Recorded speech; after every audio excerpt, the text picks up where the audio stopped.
This podcast is brought to you by Amusement Warehouse Magazine, the industry's largest trade publication. We cover amusement parks, carnivals, fairs, festivals, history, safety columns. We really got it all when it comes to the amusement business. Only remaining print publication in the amusement industry on a regular basis. So if you're interested in what the amusement industry has to offer, subscribe today. You can subscribe by logging on to amusementwarehouse.com, carnivalwarehouse.com, or amusementparkwarehouse.com. Welcome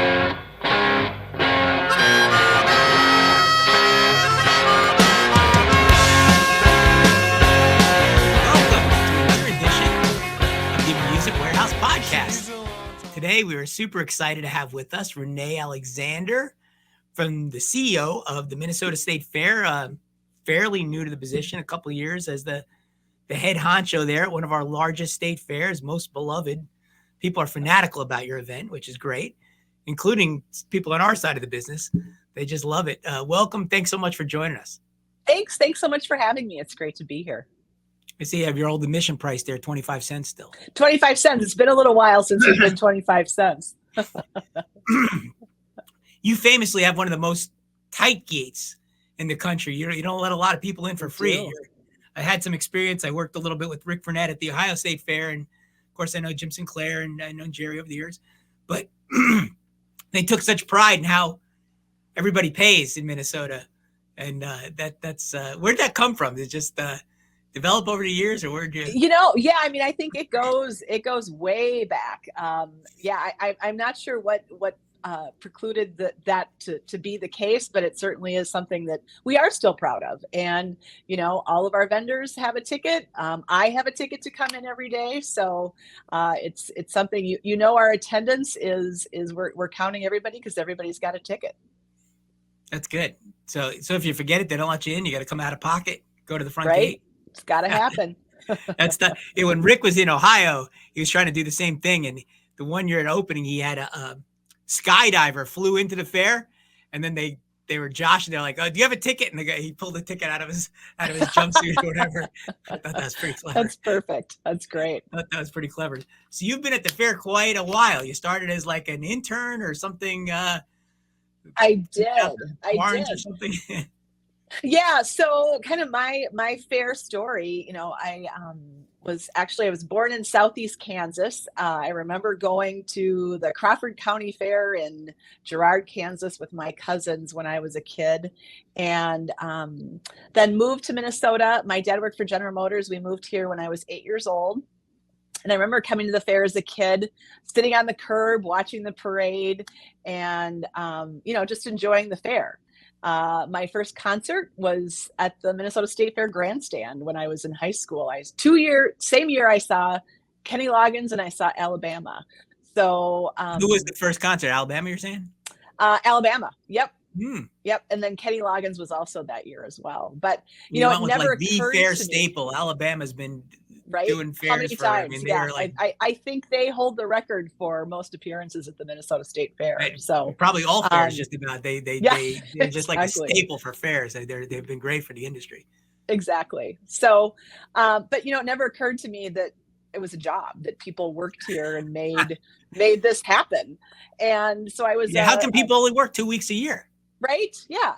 I just assumed people showed up, around the 1st of August, flipped on the lights, and this magical place appeared. So is that like the number one question you get? Like, what do you do the other weeks? Yeah. It's like, is that a full-time gig? You do that year round? There's how many people that work there all year long? Cracks me up. So yeah. Not an uncommon question. So, so I was a communications major at UW River Falls, just right across the river in Western Wisconsin. And I needed an internship in order to graduate. And I had a friend of mine from college had a family member that worked here. So I actually interviewed with, you mentioned Jim Sinclair. I actually interviewed with Jim Sinclair to work this summer in the sales department, and he did not hire me. He did. What not a meanie. Oh right? My gosh. Right. So Jim is not good at picking talent, you're saying. You know what? He did me a favor because I then ended up interviewing with Karen Leach, who was overseeing our free entertainment department, and she hired me. And so I worked that summer. You talk about skydivers. I had a high wire walker in the office. Met some of the folks from, this was back in 1989, met folks from the Royal American Midway shows. Yeah, I was going to ask you a little bit about that later. Yeah. So, and I just fell in love with working here and being part of creating something that was so much bigger than anything I could ever do on my own. And just this magical place that, as you mentioned, it means so much to the people of Minnesota. So it was really a great experience for a summer intern. And then I was actually hired full time. So I was here for 5 years doing free entertainment, and then left for decided to spread my wings, went out into the world of event production, worked for Sesame Street Live, was a corporate meeting planner. Oh, wow. Worked for GL Berg Entertainment for a very brief time, determined I enjoyed purchasing entertainment better than I did selling entertainment. And then almost 20 years ago, I got a call to come back as entertainment director. And I said, this time I'm not leaving. So came back booking the Grandstand Entertainment, which full circle, thinking about that being the first show I ever saw. And just kind of, worked up the ranks in leadership, never really with my eye on the corner office, but here I am. So it's definitely on your way to the top. Yeah, Mike, well, you are too, but Mike Heffern was there, who was a kind of a legend in this business, obviously, and his son Adam is now Ohio State Fair manager. And you had Rick Frenette, Jim Sinclair, and Jerry Hammer were kind of the three amigos there that were there for so long. And you have such a deep bench of talent at the Minnesota State Fair and everybody seems to stay there forever or come back if they leave. Absolutely. It's definitely a special place, I'm imagining. Yeah, there's no question about it. And I, very fortunate to, I'm standing on the shoulders of giants. You mentioned some folks that were, have been really key, people in our industry and really leaders. And I was fortunate enough to learn a lot from all of them and have their support and mentorship. Yeah, Mike was so approachable too, because even as I think we graduated about the same time, so we're probably close to the same age. But Mike, even when I was a young guy in the business, he would talk to you and discuss stuff with you. Like, if I didn't know that he was a manager of a huge event in our industry, you'd think he wouldn't have two minutes for you. But he was always great. He was great. And it's funny when I made the decision to leave the fair, he was so kind, and he said, if you ever need anything, even if it's just a cheeseburger, let me know. So, just very generous with his time and knowledge. And I really learned a lot from him and from Jerry Hammer too, who followed him and was in this role for 27 years. So again, standing on the shoulders of giants. So he was going to help you no matter what that mean old Sinclair said. Right. Yeah.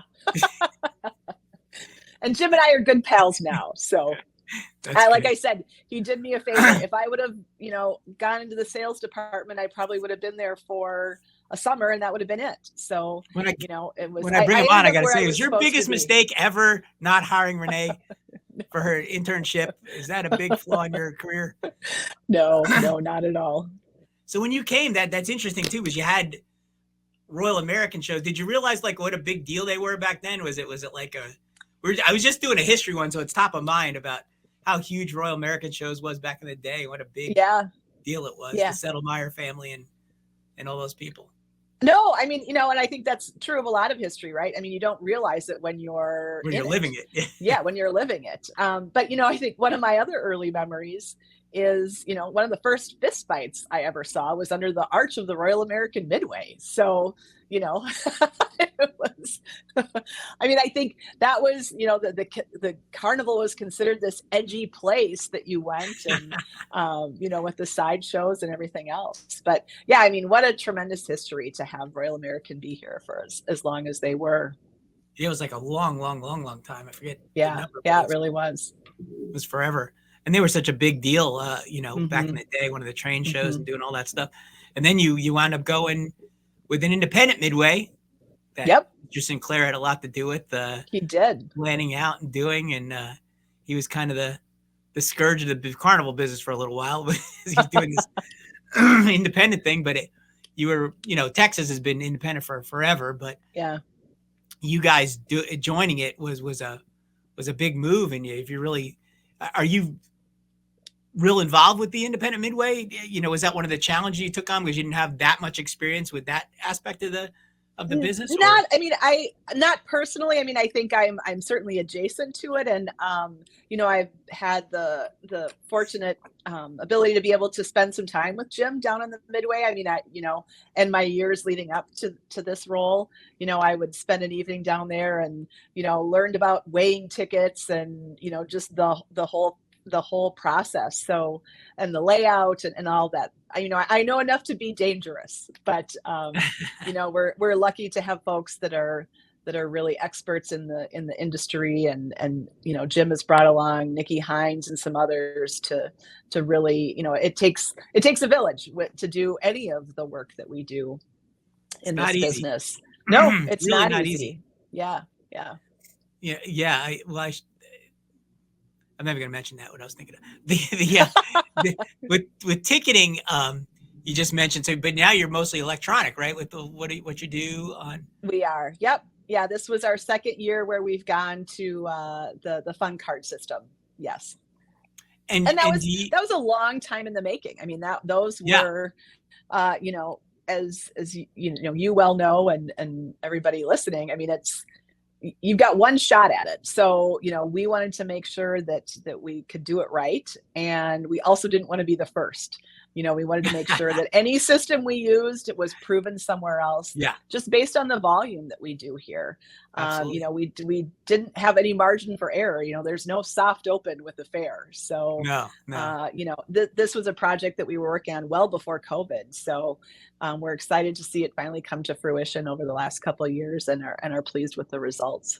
And what works on the system? Just the rides and the are the games and the food on there? Rides and games, not food, but rides and games. And now, do you see that being a thing throughout the whole fair eventually? Fairs in general, not just the Minnesota State Fair, but is there a time when it's going to be all on a because a lot of big concerts, big music festivals do it now where you have the wristband and it's all RFID, all NFC, and everything you buy has to come through the wristband. They're completely cashless.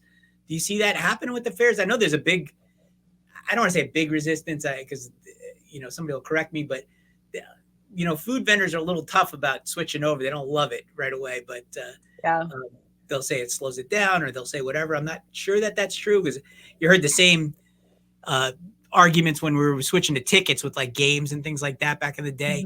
Mm-hmm. They'd say, oh, it slowed down, but in the end they liked it. But do you see a whole fair going completely cashless like that?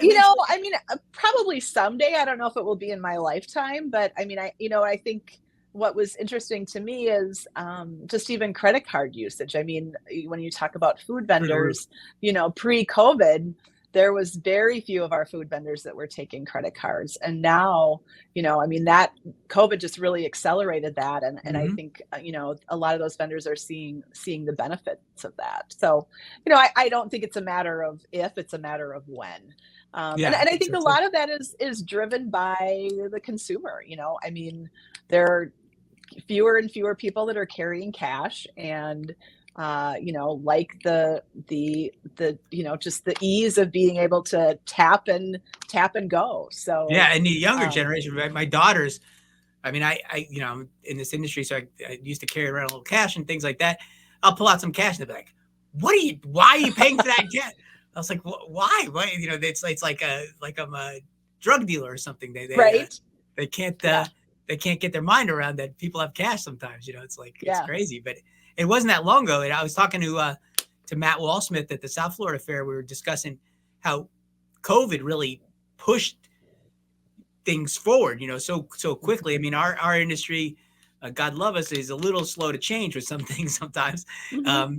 It happens over time, but COVID really pushed that envelope a little bit with the electronic or with the credit card usage and all the things that might have taken another 3 or 4 or 5 years to really happen, but it accelerated a lot of moves, that otherwise might not have happened at the time. So it's an interesting, because I'm curious to see how long it's going to do, because we could do it right now, right? You could go, boom, you could switch everything over to a completely ticketing system. And I know there's, a little bit of fear or trepidation about certain things, but you could do it. It wouldn't be that impossible to do, but how long it's going to actually take to happen, I'm not sure. Yeah.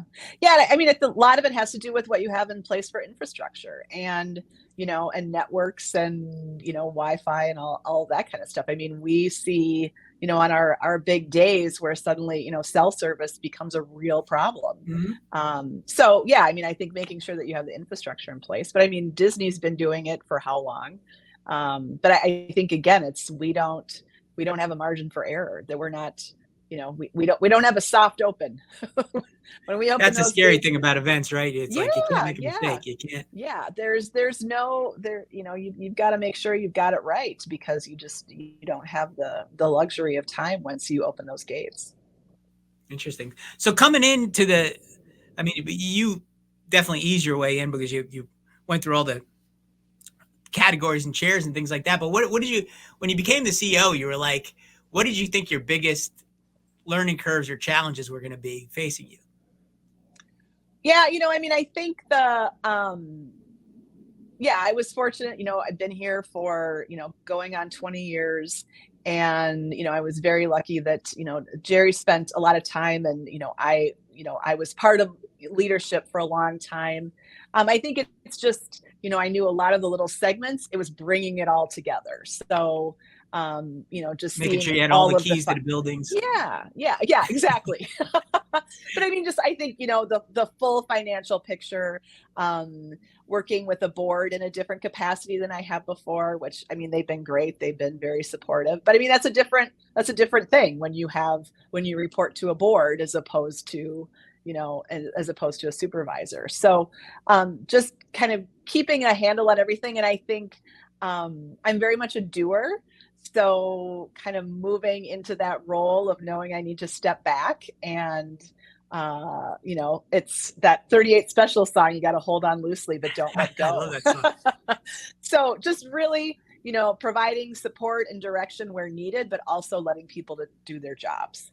And, so kind of moving into that, and then now just really looking kind of long-term, what are our long-term plans, and thinking strategically about what the fair will look like 20 years from now, 30 years from now, and maintaining it for generations to come. Yeah. And it's funny. You struck a thought with me is they must have a great culture there about mentoring people and really teaching them how to lead, because in some ways, like, some people are completely hands-on and smother you and tell you what to do. And I saw it with Rick in Ohio, and I think Jerry was very similar from what I've heard. But they let the people under them do their jobs, even make mistakes once in a while, so they could learn from it. And I always found that, I always admired, them for that, because that's hard to do. Me, I'm like kind of like you, like, oh, I got to go pick it up if he's going to drop it, or I got to go get that. But to be able to sit back and let the people learn the thing, it's really, and they, I don't know where that came from, or it must be in the culture there, but I see it a lot at your event, and the people that have come from your base of operations there. Yeah, no, absolutely. I mean, I think that was probably what really, drew me in at the very beginning, even as an intern. I mean, like the level of responsibility you have, even as a summer employee or a 12-day employee. And I think part of it is just necessity out of the size and scope of the operation. It's like, you can't do everything. So you've got to learn to let go and give people, the ability to just run with things. And, and I think that's part of why people stick around too. I mean, they're doing meaningful work. They're seeing, I mean, as you said, I mean, it's hard work. There's no question about it. It's long hours. It can be a pressure cooker. But you also see the fruits of your labor. You see, family and friends and neighbors and people from all across the state coming and enjoying what you've worked all year long to create. So it's really fulfilling. It really is fulfilling. There's no question about it. And I think, again, it's being able to give people the ability to just kind of run with things is something that gives people the ability to enjoy it. That is special. When I was getting my MBA, and I was working at the Leukemia Society, like raising money, and I remembered I had to do all these celebrity waiter dinner, stuff where I had to bother people to raise money. You know, it's like, oh, I don't have to call this person up and they don't really want to do this. And I remembered my church in New Jersey used to raise money from a carnival somehow. So I, there was actually one right across the street. So I went there. I said, how do you raise money from this thing? And they talked to me, but it struck me that it was so cool to raise money from people that were smiling and happy to give it to you and having a great time. You know, as a byproduct, we raised a lot of money, but they were so happy to do it. You know, I wasn't bugging them. I wasn't asking them to sell some, donuts or pencils or some crazy thing they didn't want to sell. And that for me, really, I was like, this is wonderful. You know, people are having a great time and it's doing a lot of good. And it was just, it really struck me. And you reminded me of that when you were just saying what you were saying.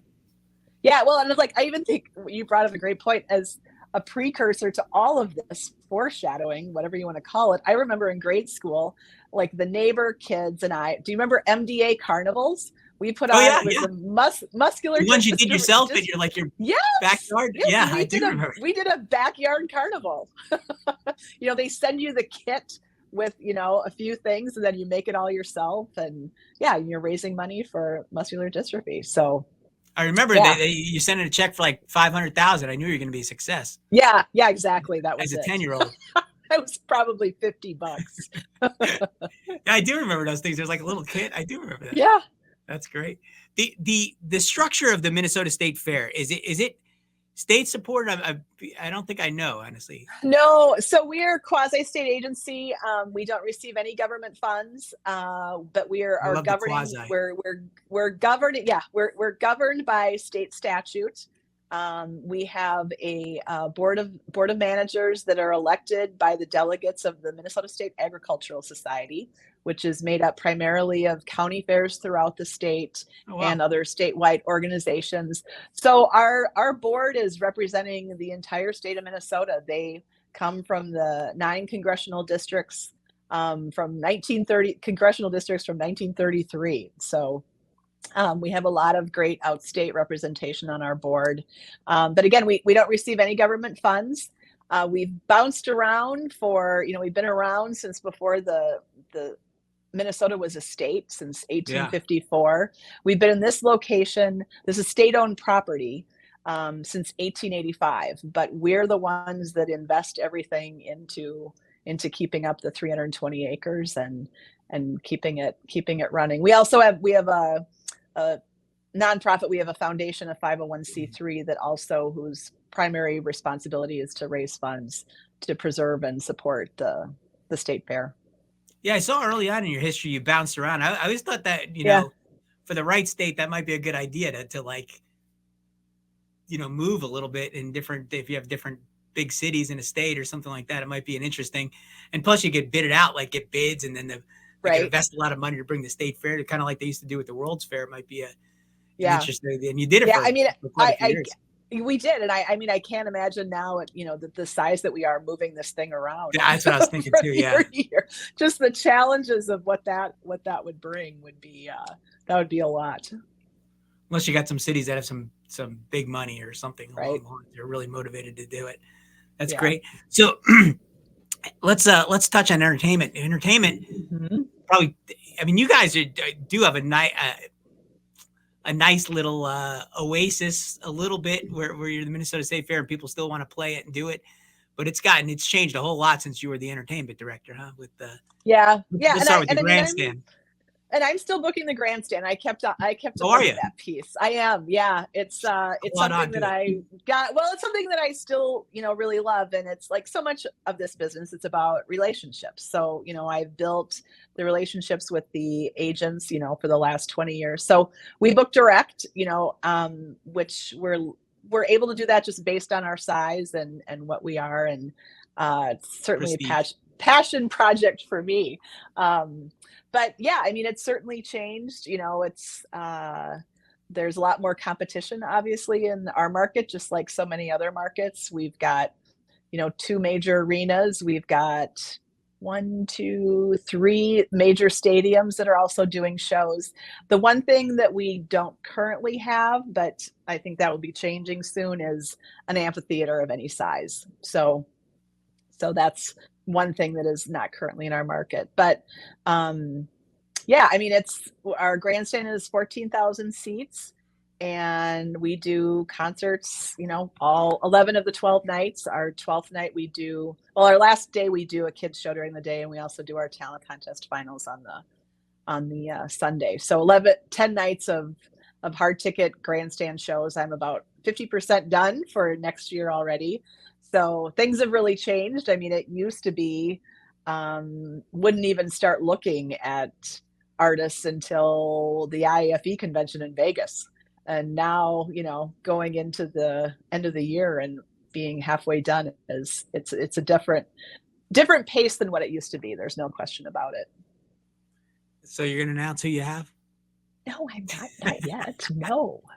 Come on, So I got to break some news. Hopefully we'll have a show on sale before the end of the year, but still. So but that whole buying process, like you said, has changed. Yeah. And it's gotten so expensive. I mean, do you still make money with all the show? You guys do really well with everything, but concerts is the one tough thing. It's there are some years that are better than others. I mean, just based on, I think we saw kind of an evening out with entertainment this past year. I think there was a lot of pent up demand from the public side coming out of COVID, of people wanting to go see shows, and also artists that wanted to get out and tour. And last year, we saw a little bit of leveling off on both cases, where, the ticket sales maybe weren't as strong as they had been the previous couple of years, and less artists that were out there. I mean, they're getting back more on more of a cycle of, a year touring, a year off recording, and that type of thing. So a little different. Some of the big, a couple of big tours canceled because of soft ticket sales. I don't know. I guess I'm just super conservative with that, but I just don't think you can keep raising prices forever. It just doesn't work. There has to be some place where they say uncle and they give up, because I mean, some tickets are just, I can't believe it. Or what some of the artists are getting are just crazy too. It's such a big number. Yeah. I mean, that's the driver is the guarantee. I mean, it's that we're setting ticket prices based on what the artist guarantee. And I was just at IEBA, International Entertainment Buyers Association conference in Nashville in October, and some of the price quotes, I think, I've seen some things coming down. Have you? Which is good. Yeah, leveling off a little bit. I mean, they're not down to, but it's not quite as crazy as it was the last couple of years. Yeah, I mean, it's shocking. It's like you can't even predict. I mean, I was looking at some of the kids went to go see Zach Brown, and I think Megan Maroney opened for him. And, she had I didn't know much about her. She had a hit or two. I'm not really a big country person. But they're like, you should get her. And I was like, okay, she's an opening act. How much could I was like, what? Like, how much? Are you kidding me? Yeah. I can't believe, it's like, it wasn't that long ago that you could buy some people affordably, but I don't know what the smaller county fairs are doing, or how they can even have a prayer of doing anything with some of these shows.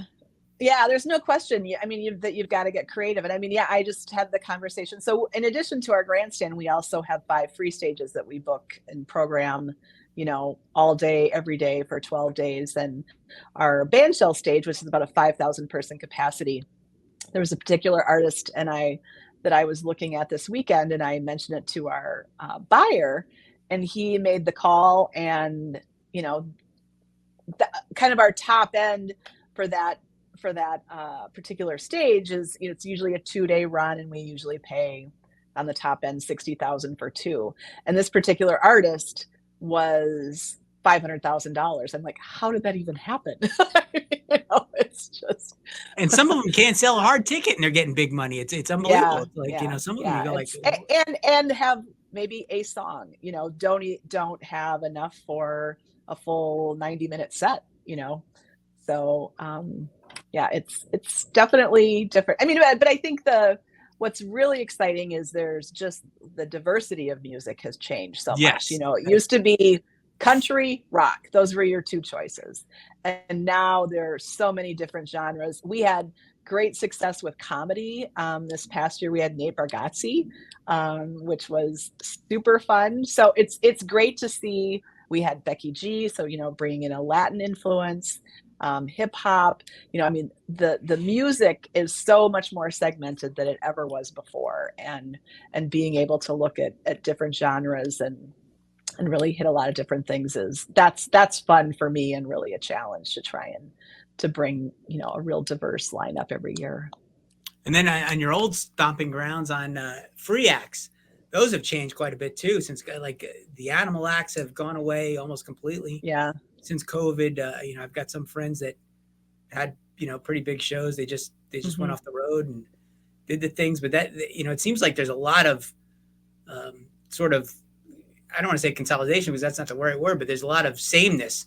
There's like 10 like circus acts that do Globe of Death and 2 other things. And there's not a lot of that. I think there needs to be some, a little bit of breath of fresh air into that free act industry, because I see a lot of the same, when you go to these conventions and things. Yeah. Yeah. No question. Yeah. I mean, and I think that's,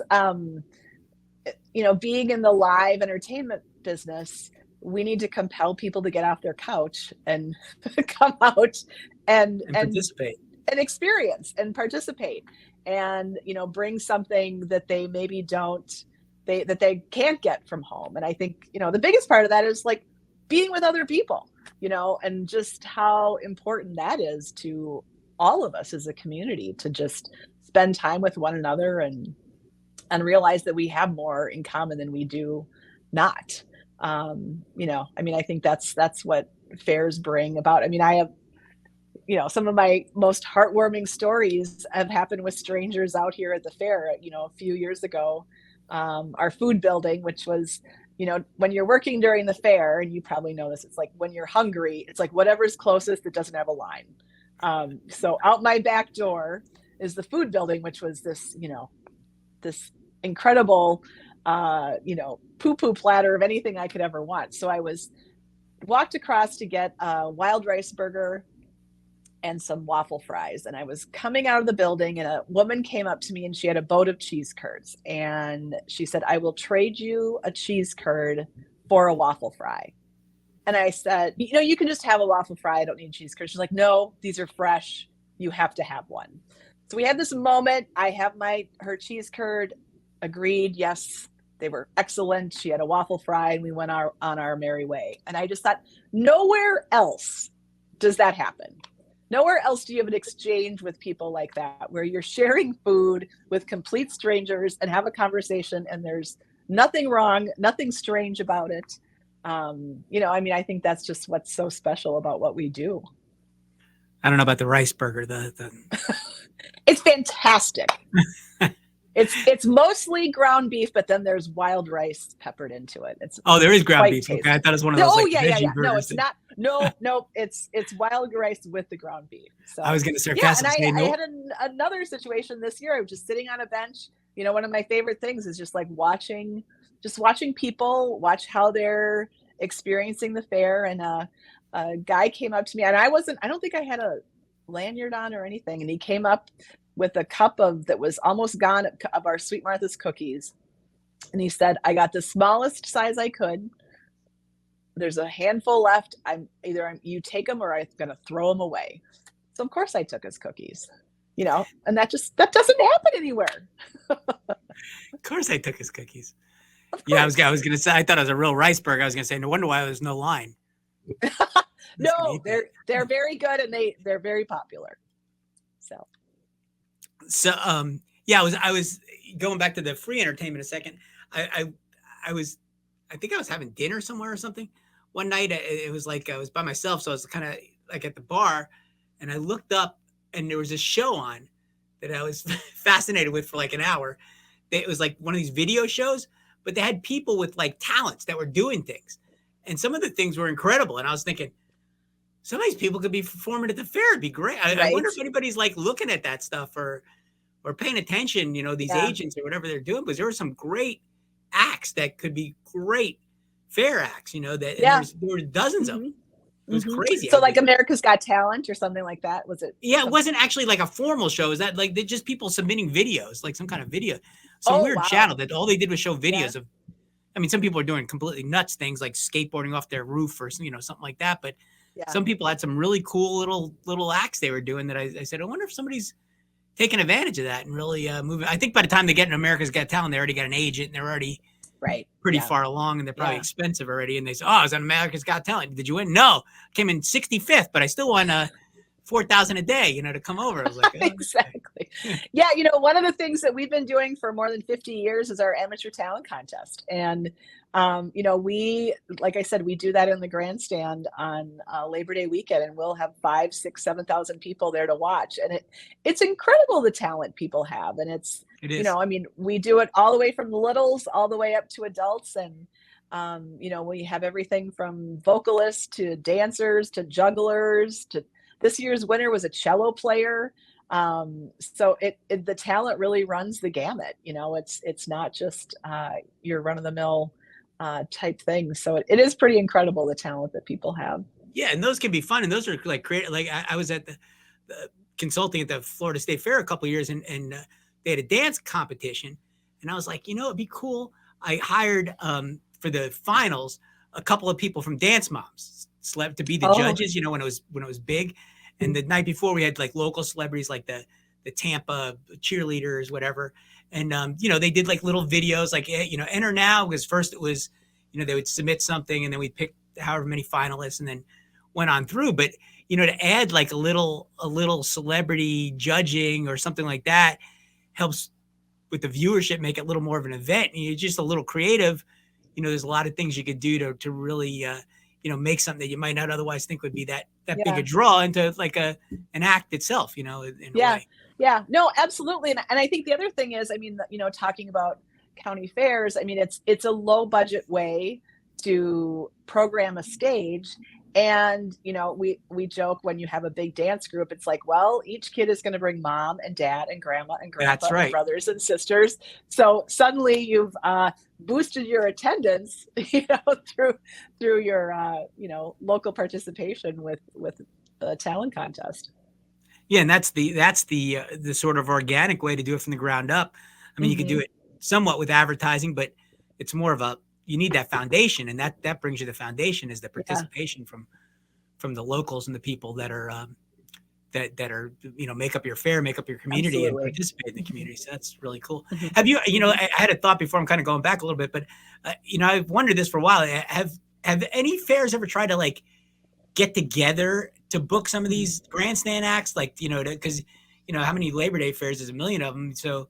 If you get 5 or 6 or 7, you could book a whole week's worth of shows or something, Yeah, I don't think that there's anything formally that's happening. I do, informally, I'm usually talking with other buyers. And there's some that happens when you look at, if you're working with a third party producer who's, they may have their own route of fairs based on how, who their clients are. But yeah, I'm, talked with, like the New York State Fair happens the same time that we do, the Allentown Fair in Pennsylvania, Alaska State Fair, Nebraska. So yeah, I'm usually, I'm talking with those folks and we'll try and do some of our own little mini routing. But I think, the challenge is, market by market, and budgets are different. And, and it gets a little squishy just based on, there may be something that would do incredibly well in the Minneapolis-St. Paul market that is not going to play well in Nebraska, and vice versa. So, I think that's the challenge is, when you really get down to it, that sometimes it's not a little tougher than you realize from the surface. Just for my own personal question, excuse me. Did you ever book any of the big Minneapolis-St. Paul bands that were big when you were growing up, going to college and high school? Like the Suicide Commandos or the Suburbs or Soul Asylum Soul Asylum just played our free stage last year. So the Jayhawks have played, Semisonic played this year. Husker Du. I've had Bob Mold. We've had Bob. Yeah. The drummer died last year, before. Yeah. So the replacements got together because I was working with the music festival that put them together. And I said, that would be a cool thing for the Minnesota State Fair to have the replacements or one of those Yeah, big. I had an offer on them a few years ago, and because I saw them, they were doing a baseball tour, and then I think they did some stuff with, they go with Green Day maybe for a little while, but no, Really? I mean, I love the replacements. Yeah, I do too. that would That was great be, to watch those shows because it was yeah. I love them from college, and it was just Yeah, great to well, and I watch. mean, I mean, this is such a music town, I mean, It is, yeah. It's such a rich history of all those yeah, bands. it really is. No Prince shows here No though, Prince, yeah. unfortunately. No, There's a no. couple good Prince tribute acts though, but And we've had, I mean, members of his band have played here in different, forms of, one way with other bands, that kind of thing. So, yeah. that's neat. So let's move to food a little bit. What are Okay. some of your favorite foods there? How many new vendors do you have each year? Or do you have like a target number you try to move around, or is it just based upon how well things did the year before, or how? Yeah, I mean, I think it's every year it's kind of dependent upon, I mean, while it's a year-to-year license, I mean, most of our vendors return year after year. So it's a matter of, who's decided to get out of the business, and depend, that will a lot of times then determine where spots open up. And how we fill those spots, I think there's a myth, from people outside of the business, that we just go to the file and you pull who's next on the waiting list, so to speak. And, it's, for us, it's much more about curating who those vendors are, and where, and the space that we have open. Is it a spot for a trailer? Is it a spot inside of a building? What the product mix Funnel is, cake. and yeah, and I think, we have a really great mix. I think one of the things that we really are successful at is just a real mix of those traditional fair foods, along with a lot of local, for lack of, restaurateurs. We've got some great vendors that have brick and mortar spots, that are also have a space here. So it's fun to have kind of a real mix. And we typically average between 3 and 6 new vendors a year. And then new foods, that's always our big announcement of the year. And this year, I think we had 33 new foods.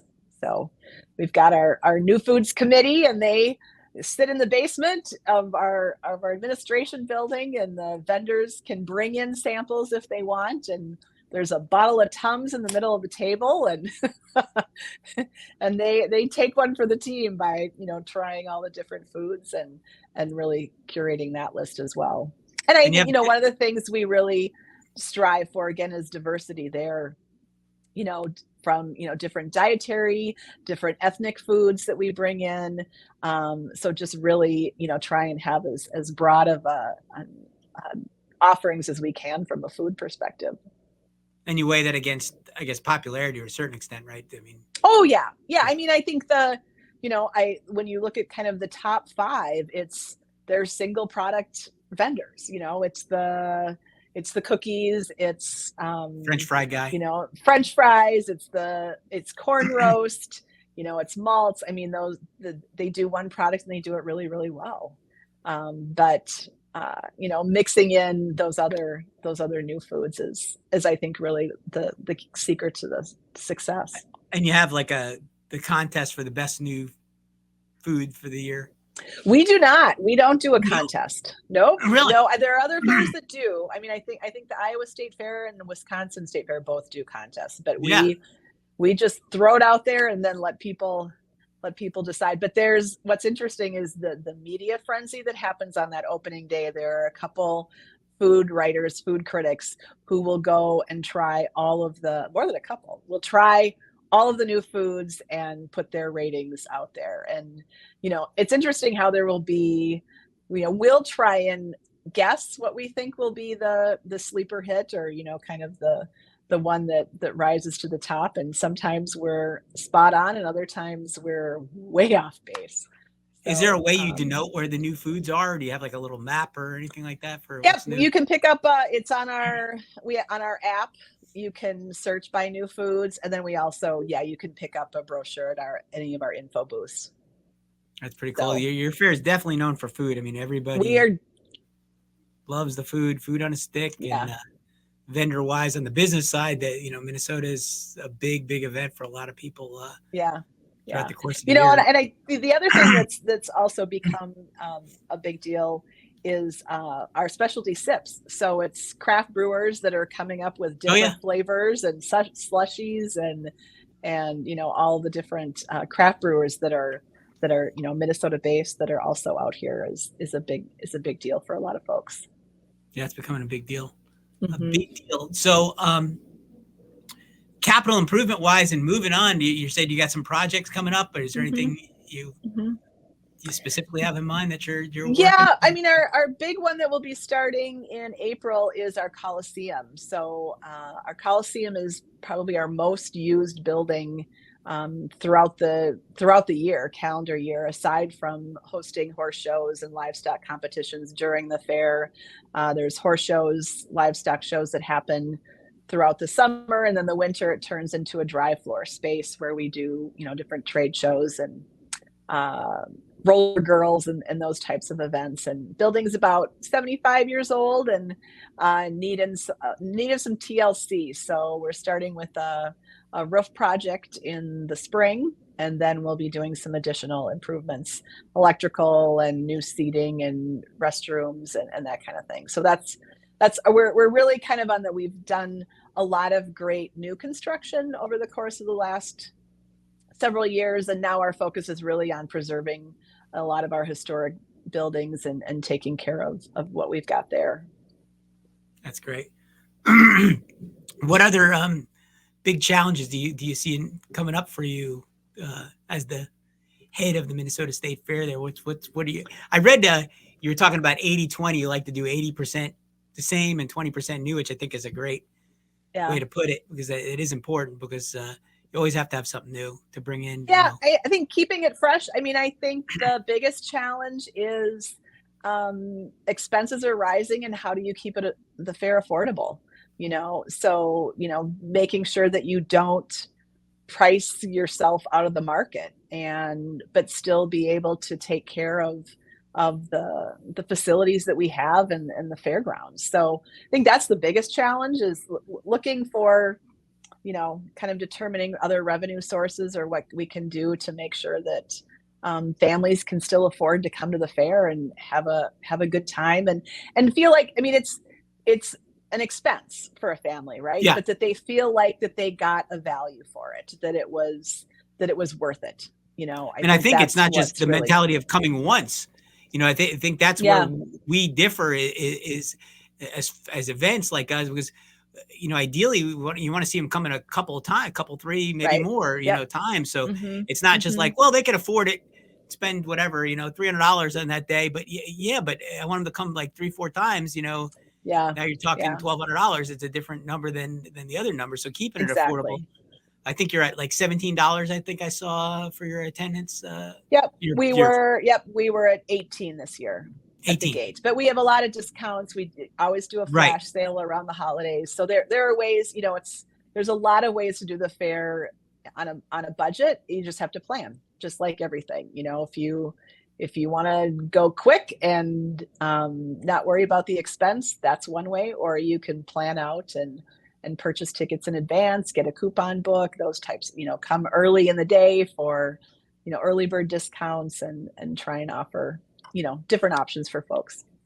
Yeah, I think I think about that a lot, pricing, and whether Hmm. it's wristbands on the midway or admission or how things are growing. And some fairs have different challenge. Like some can't handle, they only have so much capacity or whatever. They Right. can't handle a lot more than what they're doing or doing. I was talking to somebody the other day, and because I think a thing that's overlooked a lot, and I don't know how much we could do it or what events we could do it, but maybe having like a premium experience, like at a amusement park, might be a way for Yeah. some of these fairs, especially that are capacity limited, to go in. So that way you can keep your base price low for the people that want to come and do things, but also order, like you said, offer a premium experience where there's, VIP parking and skip the line Hmm. type thing on the rides, and Hmm. maybe priority seating at some of the shows and things like that, where you could charge quite a bit more and still, maybe keep that bottom end low where the people can still afford to come on another basis. I like to do things in general that are not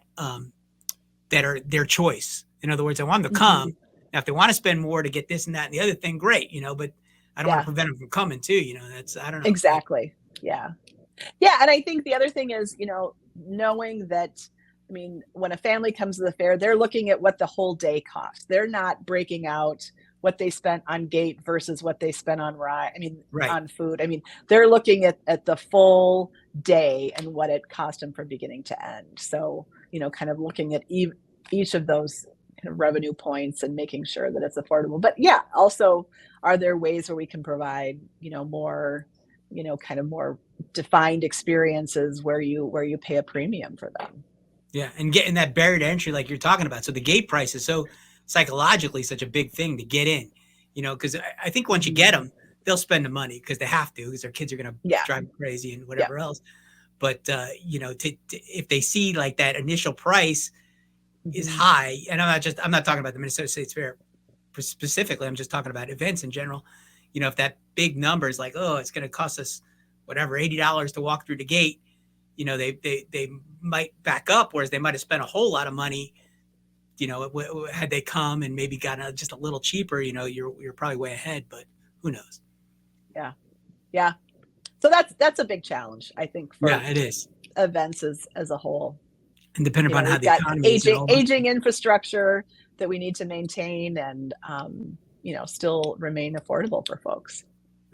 So one of my writers was asking me, and I guess I'm completely, I don't want to say oblivious because I just didn't really think about it much, but he's talking about how many, I'm assuming you're the first female CEO of the Minnesota State Fair. Yep. And there's been quite a few others apparently. Personally, I never even thought about it. I just, Renee runs the Minnesota State Fair. This one runs that one. I never really thought about, gender or anything like that. But, was that like a big deal to become the first, or did you not think about it either? You just kind of earned it after being there so many years, and that's kind of what it is. Yeah. I think it's, it's a challenge. I think, my hope is, that I got the job because I was the most qualified person for the job. And I happen to bring to the table that I'm a female. So, there's no question that the industry has certainly changed from when I started as an intern years ago. I don't hardly recall any women that were running fairs back in 1989. And, there was a period of time here not long ago where there were 3 Renees running fairs. So it was Renee McLean in Washington, Renee Korsline in North Dakota, and me. so that was, it's not that common of a name. And for there to be 3 of us at the helm of 3 great fairs was pretty special. So did they make a big deal about it in the press and whatnot when you became the... Interesting. They did not. There was a little bit about it, but it was not blown out of proportion. I think, you talk a little bit about, the fair means a lot to the people of Minnesota. there is such a sense of pride about this fair, and we take that very seriously. We look at it as we are the stewards, we're the caretakers of this place that means a lot to the people of Minnesota. And I think a lot of the press and kind of the public feedback was that people were relieved it was somebody from the inside, that it wasn't an outsider who was going to come in from somewhere outside of Minnesota and mess up their fair. The fact that it was somebody who had a long-standing career here, I wasn't coming in to turn things upside down. It was, we're going to stay the course and we'll tweak as we go. But it wasn't about, I'm going to come in here and put my stamp on it because I'm an outsider. So that was more of what kind of the public sentiment was like, oh, good, it's one of us. Yeah, and I think that's good. I think because the story came up, he wanted to do a story. He pitched me a story about, I think it was because the African American lady became head of, I think it's Arkansas State Fair, and he said, "Is that the only Black female fair manager?" I said, "I have no idea. I really don't. I see people's names. I don't, I don't know everybody. I know some people. I never really thought about it, honestly, because I think we kind of do, or at least recently, have been pretty, good about promoting whoever's the best person. And I think that it's important what matters. And most people I talk to about it, they seem to have the same.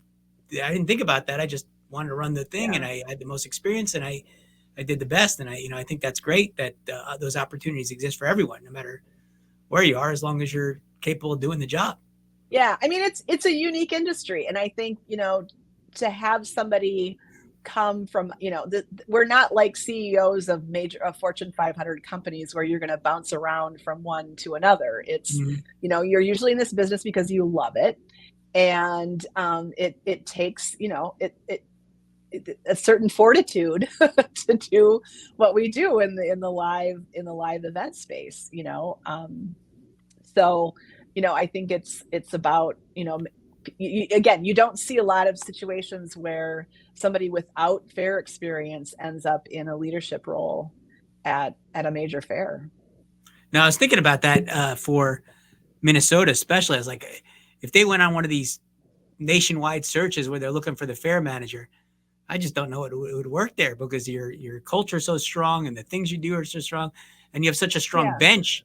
It would be, unless it was I can't even imagine this scenario, but it makes sense to me that they groom from within, hired from within. You've been there a long time, and then you move up, and unless you were at some kind of crossroads where things were going poorly and you needed a drastic change. But, I mean, I think that's when you see, regardless of the industry, if an organization is on the right course, they're usually going to stay internal. It's like, to your point, if things are not going well, that's when you start looking external. But you're right. I mean, we've got so much talent here. I mean, we've got just an incredible staff, and, we value and have such great institutional knowledge. I mean, Jim Sinclair is still on payroll.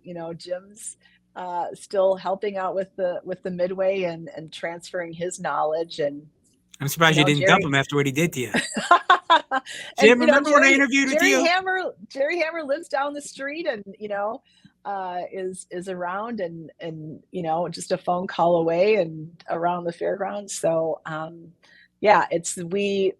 and that's incredible to have that historical knowledge that we can tap into. And and we're very fortunate that people make a career of being here and continue on. Well, what are a couple of the places that really make the fairgrounds special? Like, what attractions do you have that are really?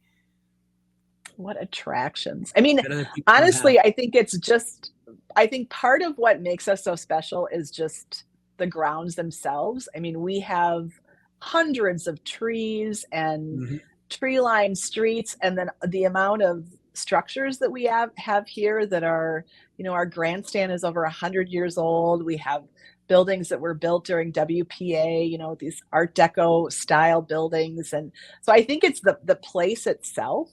The Midway is like an afterthought. It's in the back, it's like not front but center. I mean, it has a sense of permanency to it. That feels like it's been here for a long time. So I think the place itself, and I think it's just we have neighborhoods. I mean, it feels very neighborhoody, and there's been some great articles written about the fair, is a perfect example of what city planners should be looking at.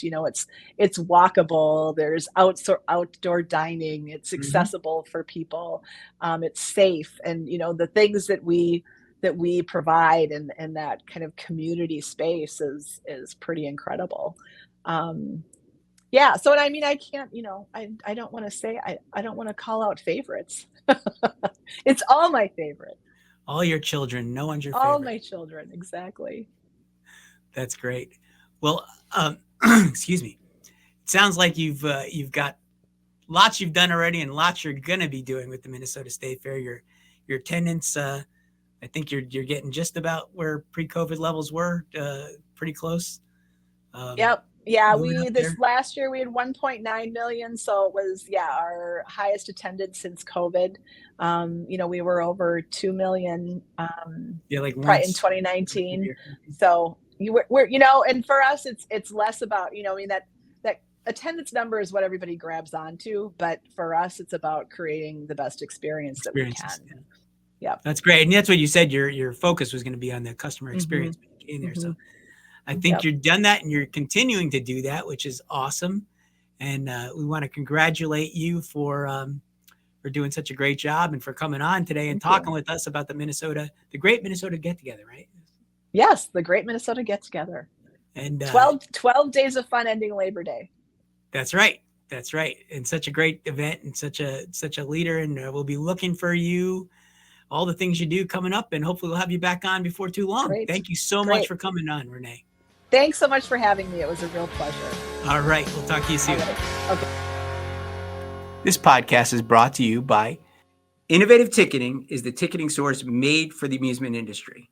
Our staff of professionals can guide you through your setup, assist with customer service, even on the weekends when you most need it, and help increase your sales through promotions that work. Innovative Ticketing is the ticketing source made for the amusement industry. Sign up today at innovativeticketing.com.